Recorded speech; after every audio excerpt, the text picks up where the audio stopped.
So anyway, Father's Day is going to be a lot of fun. Looking forward to it. I hope we're all having a good time if you're a dad. Today we're continuing in Luke, and we're looking at Luke 9, the last section of the chapter, and we're talking about prophets, proclaimers, and ploughmen. So let's have a look at that passage here, Luke 9, and let's read it. End of chapter 9. Luke 9, 57 to 62. So, as they were walking along the road, a man said to him, to Jesus, "I will follow you wherever you go." And Jesus replied, "Foxes have dens, and birds of the air have nests, but the Son of Man has no place to lay his head." He said to another man, "Follow me." But he replied, "Lord, first let me go and bury my father." Jesus said to him, "Let the dead bury their own dead, but you go and proclaim the kingdom of God." Still another said, "I will follow you, Lord, but first let me go back and say goodbye to my family." Jesus replied, "No one who puts a hand to the plough and looks back is fit for service in the kingdom of God." So three similar incidents here, brought together. Either they happen sequentially like that, or Luke brings them together to put them together to make a point here, we don't know. But there's something going on here about following. What does it mean to be a disciple of Jesus? So we're going to talk about these three things here today, about being a prophet, a proclaimer, and a ploughman, or ploughwoman, of course. So that's what's going on here. And these people seem to be interested in following Jesus. The first one says he will follow, and the third one says he will follow, and the middle one Jesus calls to follow, but clearly he's in the company of people around Jesus, so he must be interested in following. So these are people who see something interesting in Jesus and want to find out more. Let me ask you, if you could spend a year with anyone living in this world, a year, and everything else taken care of, so you wouldn't have to worry about your job, your boss would have your job for you when you go back, you wouldn't be financially disadvantaged, your pension contributions would continue, somehow people would things would be taken care of with everything else in your life to your satisfaction. Okay, let's just imagine that scenario. You can pick any one person, and you can be their companion for a whole year, full access, 24/7, right? You could just be with them. Who would you pick? Who would you pick, Barry? My wife. No, that's cheating. Well, it's the correct answer, your wife. Okay, all right. Well, okay, I'll allow it, all right. Outside of family members, okay. Anybody else? Who else might you pick? If you had a choice. A gentleman in South Africa called Angus Buchan. Angus Buchan. Why would you choose him?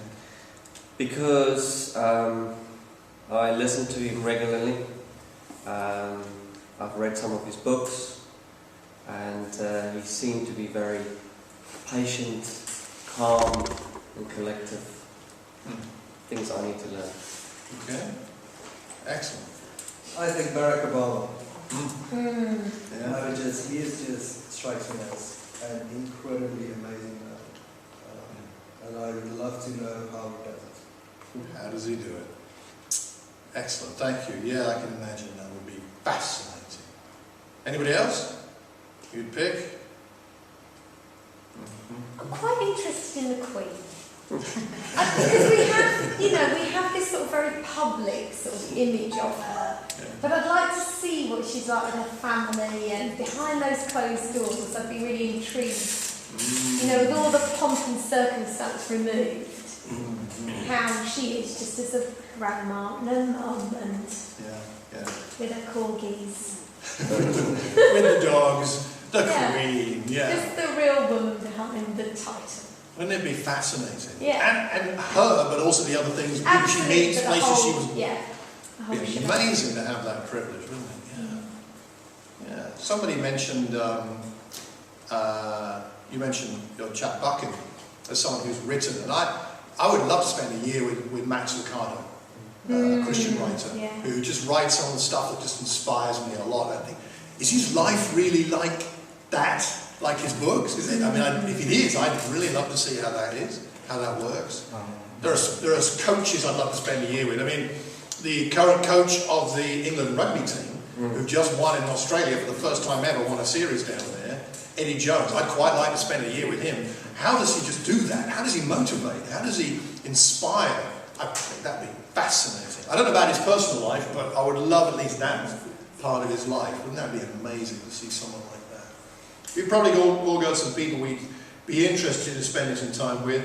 I think Dan would probably like to spend some time with Lewis Hamilton, since I know you love cars. Wouldn't that be fun, just to be around F1 for a year, or Barry hasn't interested in that, or there are different people who are brilliant at something that it would be great to spend some time with. The world's leading authority on this, that and the other. I thought of mine. Go on then. Ed China. Ed China. Oh yeah. I don't know who he is, but this is a program on TV called Wheeler Dealers. Oh yes, yes. And basically he gets old cars and does them up. And he's a big tall chap. He's got a degree in engineering. He's really clever, but he's just brilliant. He just gets cars. If I had to do that job for every day for a year and spend time with him and learn stuff, that would be awesome. I'd come with you. He is an astonishing fellow. Astonishing. Yes. Everything about Yes. He's done so much you wouldn't realise as well. But things like the motorised sofa that was on Top Gear. He's just designed loads of stuff, but it's also mechanic as well. But it's just phenomenal brain. But also a nice chap as well. Comes across nice. Yeah. It's interesting because, in fact, our choices here don't all resonate with one another, right? Because we've got different interests. And there are lots of people we might admire. The thing is about Jesus is he's not the world's leading authority on some area or other. He is the world's leading authority on everything. Yeah. He is the one and only. He is the Son of God. And so when we come to him, we should come with him with a greater fervour, excitement and desire to follow him than anything else, anyone else, because of who he is. And so what we're seeing here is people wrestling with what it really means, and Jesus helping them wrestle with what it really means to follow him. What does it really mean to follow him, as opposed to just listen to him, believe in him, or follow him on our own terms? Because if he is who he says he is, then he sets the terms here. So let's talk about these three things. First of all, the prophet.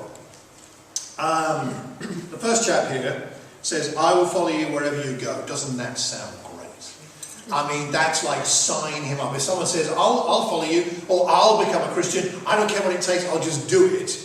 We'll all be very excited, right? And I'd have thought for Jesus, he's got a lot of opposition. He's got the Pharisees giving him a hard time, the teachers of the law, the Sadducees, the Pharisees, and all these other people.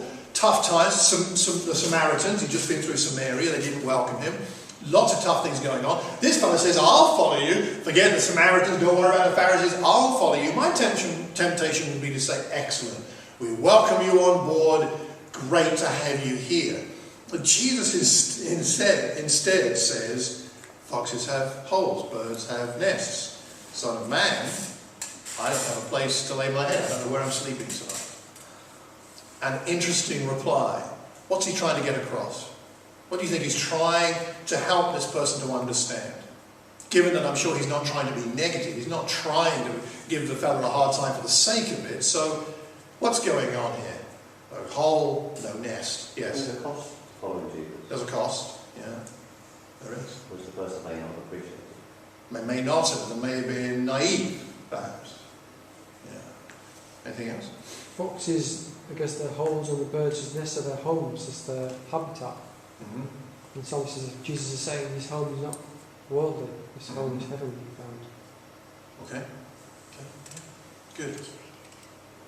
Yeah. By focusing on where he might sleep and where he might stay, what is he touching on in this man's life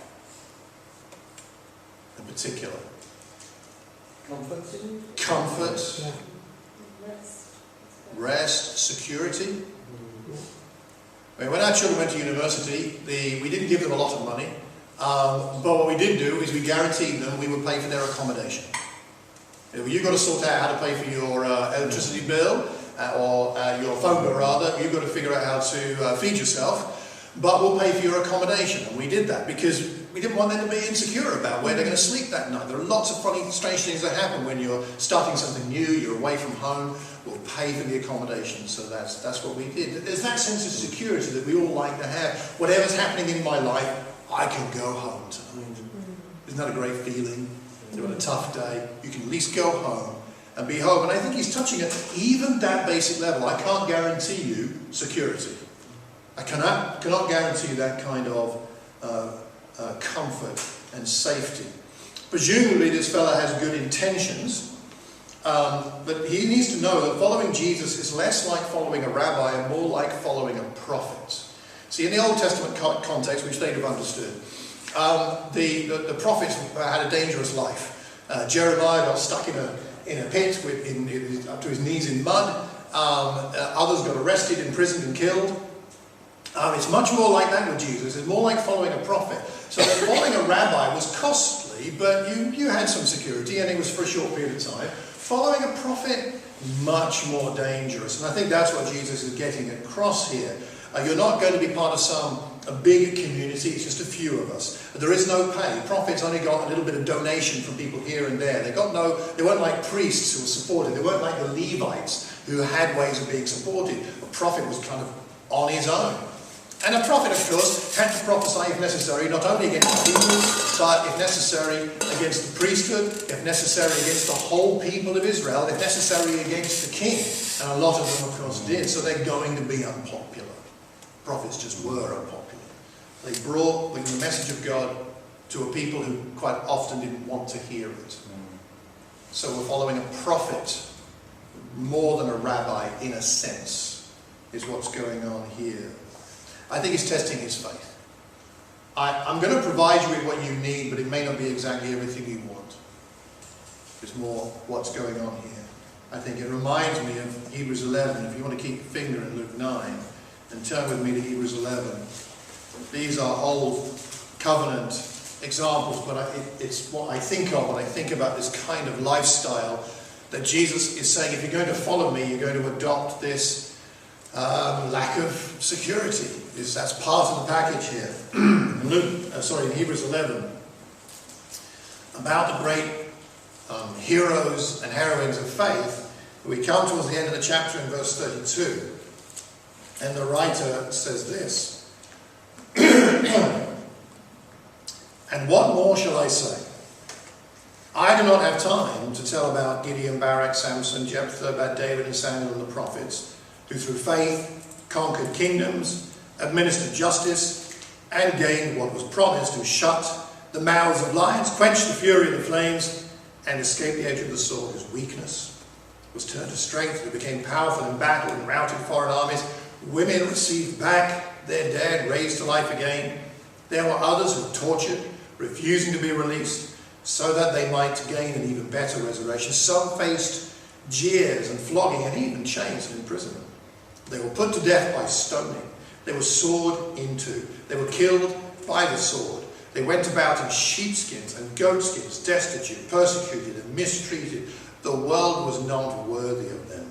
They wandered in deserts and mountains, living in caves and in holes in the ground. Holes in the ground. These were all commended for their faith. Yet none of them received what had been promised, since God had planned something better for us, so that only together with us would they be made perfect. Holes in the ground. Jesus says, I can't even promise you a hole in the ground. Foxes have holes. But follow me anyway. Whatever. So the first thing we see here is the issue of the prophet. No nests, no dens, just follow me like you're following a prophet. Let's talk about the second one. Then the second chap here, Jesus invites to follow him. But he replied in verse 59, Lord, first let me go and bury my father. Appropriate on Father's Day. Let me go and bury my father. Jesus said to him, let the dead bury their own dead, but you go and proclaim the kingdom of God. So I've got to ask the question, Doesn't this seem harsh? Mm. A bit unreasonable? What is Jesus driving at here? What does he see in the heart of this man? Maybe we wouldn't have seen. But what do you, from his reply at least, what do you think Jesus is seeing in this man's heart? What do you suspect is really going on? What is Jesus trying to communicate that must be a positive message? That's the only kind of message that comes from Jesus, even though it's painful, but something positive. What is he getting at when he says, let the dead bury their own dead? But you, go and proclaim the kingdom. We're talking about the proclaimer here in this passage. What do you think? Any ideas? I think it possibly was a bit beyond just making sure the person was buried. Maybe there were some ceremonies and some things that would have taken a lot of time, maybe a lot of effort from this man. And Yeah. Jesus was just trying to get him to see that those things aren't as important as praying. Because if I think of what it involves in Nigeria to bury someone, there's so much that is unnecessary, and unnecessary waste of money, unnecessary waste of just so much involved that really could be done without. So maybe it's that traditional part, not just burying the person, but all those other things. Maybe there's more the ancillary add-on extra things involved. It would have been too much of a distraction. Yeah. Not appropriate. Okay. That's a great point. Any other ideas? Patricia? I think for me, what it means is, what I think it means, I'm not sure really, but when I read it back, I think about, dead people are dead. That's kind of, they've passed through a different life now. And the focus for this man has to be to proclaim the kingdom of God and to actually do God's will while he was on earth. This was the important thing while he was still on earth. He needs to go and proclaim the kingdom. And I feel like Jesus is always focusing on the jugular. He goes straight to what is important, and that was what was important, and that's what he had to get him to focus on. This is his mission, and that's what he should be focused on first before everything else. Okay. Priority of the mission is something. Something's going on here around that, isn't it? I think the question is whether he's a true follower or a hanger-on. Perhaps that's why Jesus calls him to follow, because he himself won't volunteer himself. He says, follow me. And maybe at that point he's able to test where this man's heart is. There are various theories about the burial issue. One theory is that, of course, if the man's father had died, he wouldn't have been there. If he'd had the news, he'd have gone straight away. You wouldn't ask permission of somebody else. You would just go. That was burying your own father, any relative, but especially your father, was seen as being more important even than the festivals in Judaism. So you could miss Passover to do that. I mean, that which is just incredibly hard to believe if you understand the significance of that festival. And it took priority over going to the synagogue and everything else. So it seems to indicate maybe he already knew his father was dead. Maybe it wasn't that day. Maybe it was previously.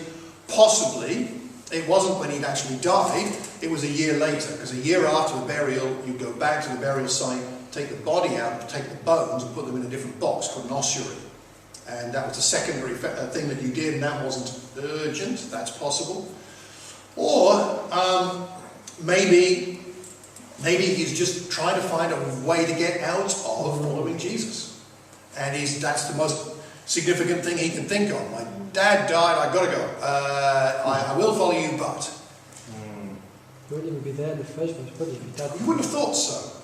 It's a bit strange. You're listening to Jesus instead of time. I think the way Jesus interprets it, anyway, is that the man is testing him. There's something going on there that is testing Jesus. He's not really asking a question. I think he's really making a demand. Is how Jesus interprets it, at least, and Jesus knows this man's heart. It seems that spiritual needs take priority even over physical ones. The mission takes priority over our other priorities, it seems, because he says, you go and proclaim the kingdom. I mean, Charles talked earlier in our communion about Angela Best dying, and I went to see Klein this week, and we spent some good time together, and we cried together, and we prayed together, And I remember, we talked about studying the Bible years ago, 25 years ago. We were doing Bible studies and he became a Christian. 10 years ago or so, I was down in southeast London marrying him and Angela. We talked about those times. And it was, it's tough, to say the least. She died younger than I am now. It does make you think about your mortality, as Charles said. And I'm glad to be able to go to the funeral a week. Where are we now? Not next Friday, or the Friday after. I think it's the Friday after that. So I'm glad to be able to go to the funeral. And Glenn's asked me to take the funeral, so that's a great privilege to be asked to do that. And so it's not that, I don't think going to a funeral is what Jesus is to say, don't go to funerals, or don't care about people, or don't care about your family. I don't think that's his point. There's something here in this man's heart where he doesn't understand how important the mission is. And I think that's helpful for us to think about this. There are things we should do in life and take care of, but does the mission have the priority it should have? Does our outreach and our love for those who are lost really have the priority it needs? Only you can answer that. We're all in a different place. But do we really grasp that and understand that? Let's finish up with talking about the ploughman. Any of you done any ploughing? Not with animals. Not with animals, with a tractor? Yeah. Yeah, we've done some ploughing with a tractor. I've driven a tractor. I kind of like ploughing a couple of times, which was great fun. It really is good fun. Tractors are brilliant. I really wish I had a tractor. You know, tractors are really expensive. Yeah. Incredibly expensive. I mean, they restore them, like in China does. Well, you figure that out, don't you? There's a garage actually on the Rickmansworth Road that I go to sometimes, and in the yard they're restoring tractors, and they've got these old ancient tractors, and you see them driving them around every now and again. However, that's not my point. Ploughing. You've got to plough in a straight line, right? You try to ride a bicycle looking backwards. What happens? You fall off it pretty quickly, right? You can't do it. I sang at my niece's wedding recently. As some of you know, my niece Emma, there she is with her new husband Rick. A great wedding, had a lot of fun. She asked me to sing during the signing of the register. I sang a couple of songs. And one of the things about singing and playing guitar and any kind of music, or even acting, is you can't be singing some words and thinking about what you just sang. Did I sing those words right? If you're thinking about that, you're going to mess up what you're doing and the next line and the next bit of music. You can't. Did I play the chord right? Did I play the piano right? I mean, we always make mistakes. I made some today. Charlotte never makes mistakes, but I made a few mistakes today. It's okay. I don't like making mistakes, but if I'm thinking about a mistake, I'm going to make more mistakes. Right? You've got to look forward. I think Jesus is saying we've got to look forward and not back. Who looked back in the Bible? Lot's wife. Did he do her any good?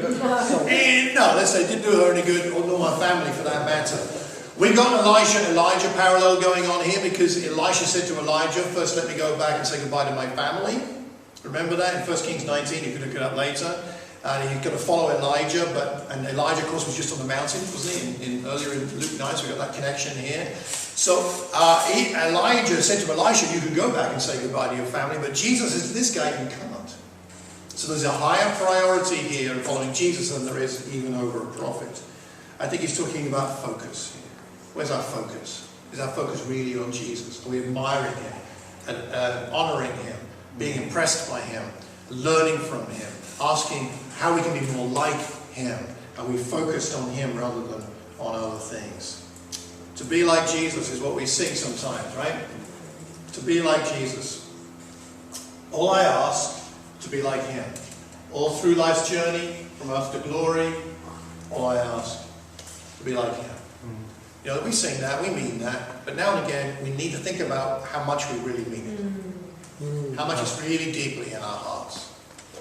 We made a decision, some of us recently, like Paul and Joe here, some of us 10, 20, even 30 years ago, and we talked about singing, I've been redeemed at baptisms. Another one that's often sung is No Turning Back, right? I have decided to follow Jesus, no turning back. No turning back. But following is an ongoing focus on Jesus. It's not just I decided it and it's done. It's okay, I'm staying focused. And I think at least there are many things in this passage. But at least one of the key things is Jesus is saying, you're focused on me now. Are you fully focused on me now? Okay, then stay focused on me. Then you can become more like me. And we can have the impact in the world that we're called to have. Following Jesus is costly.